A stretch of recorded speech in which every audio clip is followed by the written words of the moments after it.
I want to start with the question about our jobs in jeopardy. And that's a really good question.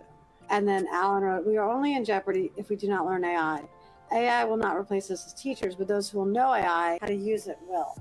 What are your thoughts on that, Kelly? You can't replace the human. I think that these tools can be helpful. So it is about adapting to it, right? And I think it is moving very fast. If we learned anything during the pandemic, human beings and human interaction is absolutely key.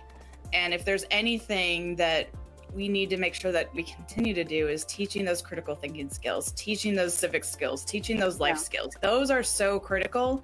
This can help us, but it is not going to replace us. The kids are going to have this in their lives. So I think that we could either pretend it doesn't exist or learn about it so we can provide them with the tools and how to use it without it replacing them or stopping them from using their brains the way they should be. But we do need to adapt because it's there. So as teachers, I also feel conflicted because I've been teaching 22 years. And I even have moments where I'm like, should I stop using computers in class because they're all on their screens? And should I go back to paper and pencils? And I think the answer is variety, right?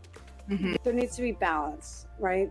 And so AI can be a tool, but I think you still need to use the old school practices as well. So if there's anything, media literacy and digital literacy skills are just very key to how we're helping teachers.